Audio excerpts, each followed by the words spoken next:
Good morning, I'm Nikki Stanzione. And I'm Kristen Van Dyke. And this is New Mexico Style. I was saying to you, I think I'm losing my voice, but I did hear you talking about allergies this morning on the news. It's that time of the year, the juniper. And I think there are a lot of people allergic to juniper. I know I'm one of them. I think most people who have allergies in the spring, juniper is one of the troublesome ones for them. Is that what it is? And that's the one that's really producing most of the pollen right now. Okay. The pollen count medium high. Yesterday it wasn't as bad because the winds weren't too bad, but today the winds getting back up again this afternoon. It's going to be rough. I forgot my allergy medicine. I've already been teary-eyed and running nose, the whole thing, and you're getting it with the voice. Yeah, you know, I don't really get really bad allergies with the stuffy nose, except for with cats, but I felt it, and so if you go outside and you're like, why does my voice feel like this? That's the answer. Good to know. Now, I want to mention this. This is an interesting story. A Rhode Island judge wants to send a clear message to young people that he will not tolerate reckless driving. What happened was last week, he banned a 17-year-old boy from driving in the state of Rhode Island, get this, for life, after he crashed into a tree, and that happened last October. Right. The teen was driving on a suspended license at the time of the crash, and he and his 3 teenage passengers were drinking alcohol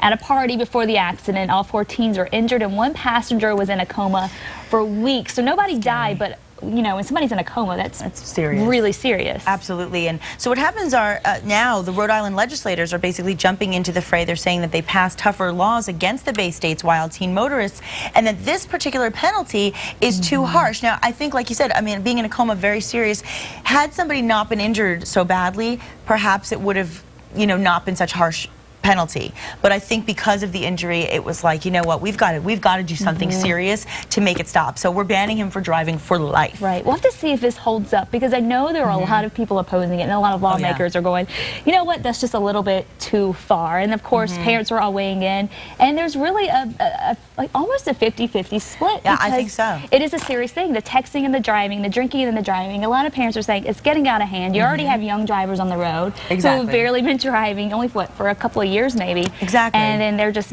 making all these mistakes. So we'll see how it goes. It's a pretty stiff punishment, though. Yeah, see what happens. And, of course, we'll keep you posted with any details that we get on this new law. Now, let's check in with KRQE News 13 morning anchor Elizabeth Alvarez with today's headlines. Hi, Elizabeth. Hey, good morning, ladies. Happy Tuesday. Happy Tuesday. Good morning to you at home as well. This morning, we have learned a mother accused of killing her son and then burying him at an Albuquerque playground takes a plea deal. Prosecutors say Tiffany Toribio accepted charges of second-degree murder and child abuse. She is now sentenced to 33 years in prison. Back in May of 2009, police discovered the body of a 3-year-old boy buried in the sand at Alvarado Park near San Mateo and I-40. Cops say Toribio admitted she had killed and buried her own son at the playground. When the body was discovered, if you recall, neighbors had dubbed the boy Baby Angel. A tragic end for a small Carlsbad boy and his family.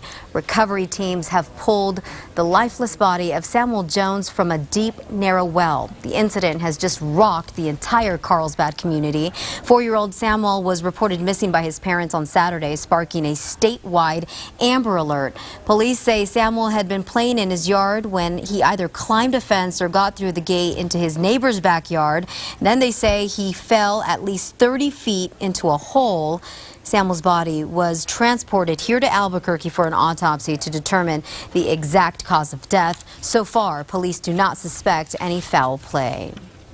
Tornado victims in Indiana are trying to dig out and clean up the best they can after storms ravaged their communities. Crews in Henryville, Indiana are working to restore electricity, while families are trying to pick up what's left of their homes.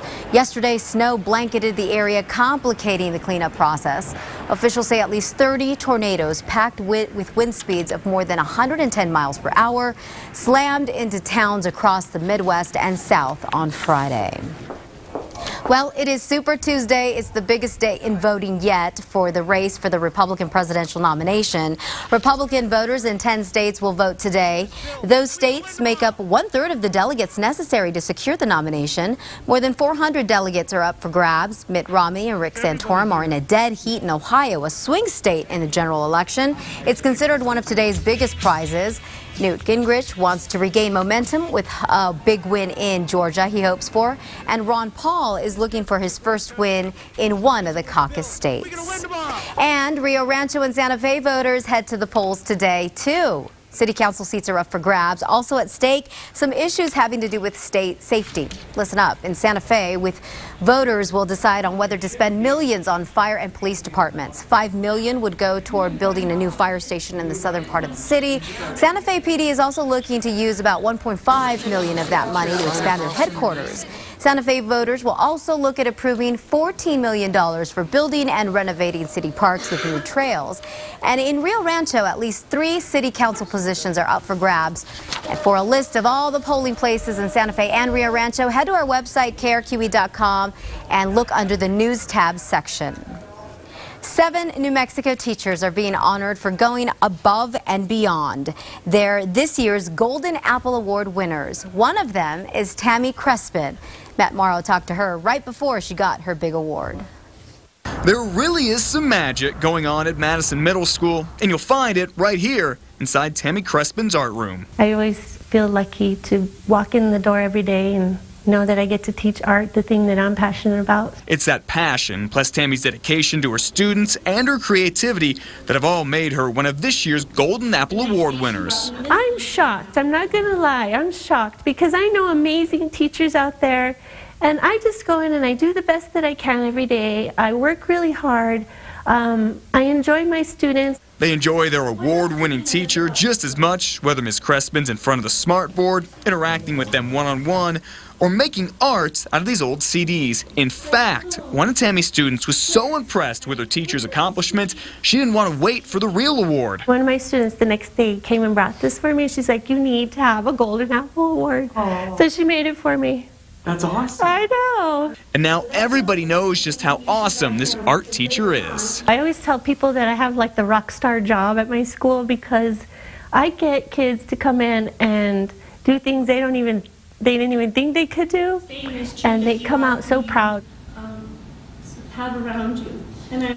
That was Matt Morrow reporting for us. We will be featuring other Golden Apple Award winners all week long on KRQE and on 2 Casa Fox.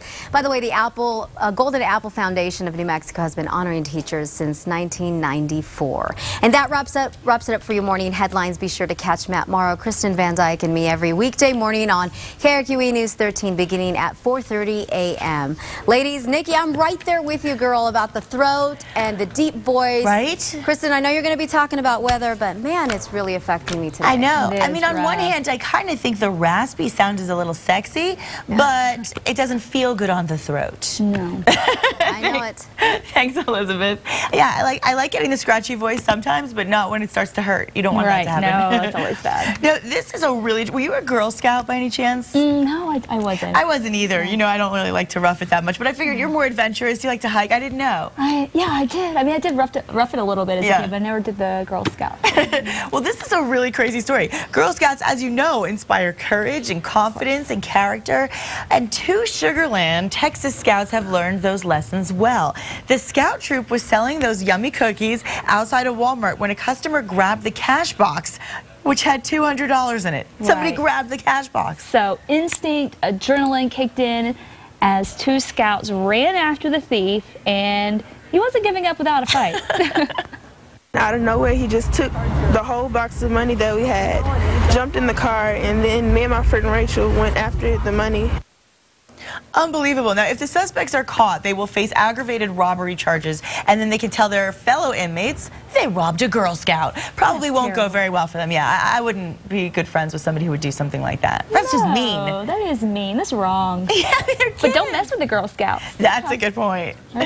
Or the brownies. Right. Well, this is pretty cool. We've discovered the latest trend in hair accessories, doggy hair extensions. Oh my gosh. Yes, actress Kristen Chenoweth visited Anderson Cooper to promote her new show, GCB, and he surprised her with a toy dog with blonde hair that you can see right there, with little blonde hair pieces clipped to its ears. Oh my gosh. Now, I love Kristen Chenoweth. Now, these are obviously really for dogs, but they're available in different colors, and they're available online. So if you have a pet, you want to give them hair extensions.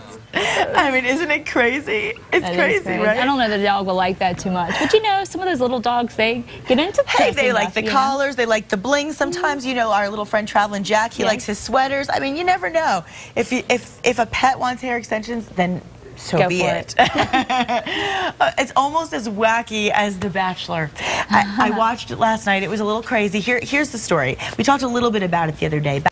Flannick's proposal to Courtney Robertson has yet to even make the airwaves, but already he's going on the defensive, and he's facing the Bachelorettes that he jilted this season during the show's annual Women Tell All, the most dramatic Bachelor ever. The taping that is where Ben basically showed off an icy exterior to the women that he once attempted to charm. And of course, failing to make amends with the women he scored is not necessarily a smart move for Flannick, who a source says found his own feelings for Robertson fading after proposing last November. So obviously all of this was taped a very long time ago, and you know, his feelings faded when he actually started watching the actual show on air and saw, oh my gosh, she really was mean. She was a difficult person to get along with, and as he has said on the show, he's got a mother, he's got a sister, and he needs to be with a woman who knows how to get along with other women, and clearly she doesn't. Last night was a train wreck, Kristen. I mean, see these girls? Yeah. They attacked her like you've never seen before. They were really, truly, when I say scorned, scorned. Yeah, so unhappy women. But you know, here's the thing with reality TV. I think the producers and all the people who are editing it, they always, you know, try to make for the most dramatic event. Of course. And some of the things maybe she was nice about and looked really good doing, they may have just cut it on out. Exactly. So, I mean, in her defense a little bit. And I could see that. I mean, so it makes it a lot juicier, but boy, it'd be hard. I mean, think about it. If all your worst moments got put together on tape, and then all of your like good moments were cut out, you would look like a horrible person. Yeah, and you know, I mean, that's the thing, is her horrible behavior was what was exposed on TV, and as that started to unfold throughout the season, he just started having these issues with what he saw, and this is what an insider said, is that basically instead of talking to Courtney about it, he just started to avoid her. And now apparently, and this is all allegedly, they haven't split yet, but he did apparently also stop talking to her and said that things are just buried in the sand. Apparently he's already moving on though, because although it's said to be that he's actually proposed to her and then professed to be a normal guy looking for love, the insiders are basically saying that the winemaker, that's what he does, he never really wanted to find the one. He just wanted to publicize his wine because that's what he does in California, and he wanted to show off, hey, look, this is what I do, and maybe help his business. What? Yeah, what a jerk, I think. But you know, I mean, I didn't see how bad she was, so I mean, it could have been pretty horrible. It was pretty rough. Was it? Yeah, and he said being on The Bachelor, they deserve each other. He said it was the worst mistake he ever made, but we'll see what it really. He got a lot of publicity. Who knows? Now, this is good publicity. Pop sensation Katy Perry will guest star on tonight's episode of Fox's hit comedy, Raising Hope. Love that show. She's going to play Ricky, a prison guard, claiming to be a friend from Sabrina's past. Meantime, Perry can thank Sabrina, played by actress Shannon Woodward. The two are real-life best friends, and Woodward pitched her pal for a guest spot on the show Raising Hope, and it's moving to the 8 o'clock time slot to kick off Fox's new primetime comedy block. Yeah, it's going to be great. Do you believe that is Katy Perry? That's the teenage dream, boys. There she is, your teenage dream right there. Oh my gosh, is that great? That's called good acting, getting into character. Yes. She does not look like the teenage dream there. No, and speaking of the Fox comedy lineup, though, in our second half hour, we're actually going to be talking to Katie Finneran, who stars opposite Jamie Presley in Fox's hit series, I Hate My Teenage Daughter, which we talked about when it premiered. Now, the great thing, which I'm really excited about, is that Mark Consuelos tonight enters the picture as Spanish professor Alex Castillo, and so we'll be talking to him as well. He's so good looking. Our Face of Fox, Elias Gallegos, had a scene with Mark Consuelos in Husband for Hire, kind of like his role around here. Yeah. Take a look.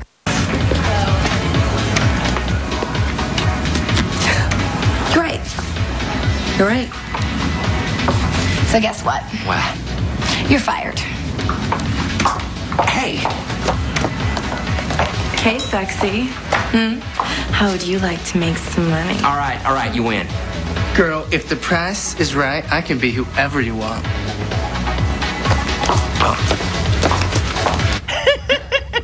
I don't know why that cracks me up. That is so funny. He looks really good there. He just, does. you know, but that's a little out of character for him, but he's a good actor, so he sold it. Yeah. He sold it. Lucky to be acting next to Mark Consuelos. Oh my gosh, I'd take that job any day.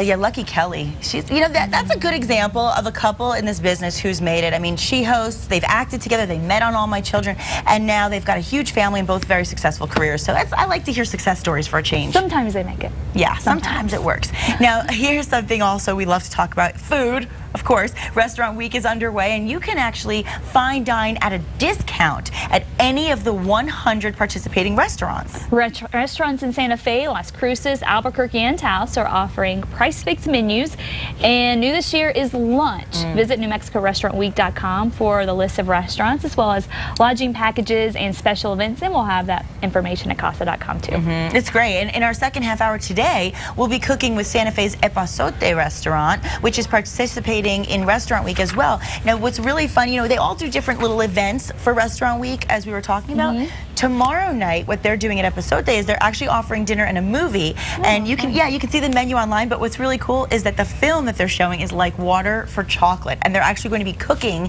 the food that you saw in the film. Ooh, cool? So it's just like whenever you see some awesome food on TV, you're like, man, I wish I had that right now. Yes. You can actually have it. You can actually have it at a discounted price, which makes it even that much sweeter. And the chef, he's just brilliant. You'll see later in the show, but he's really famous for his moles. And so in there, obviously chocolate is incorporated in that. So it's going to be a really fun theme night, and it's just one of, as we said, 100 restaurants participating. So you really should check it out. It's going to be great. Yeah, good stuff there. Yeah, and check out some warm temperatures today, huh? It is. It's going to be really warm today. Unfortunately, we're going to have the wind to go along with it, so not quite as nice as yesterday.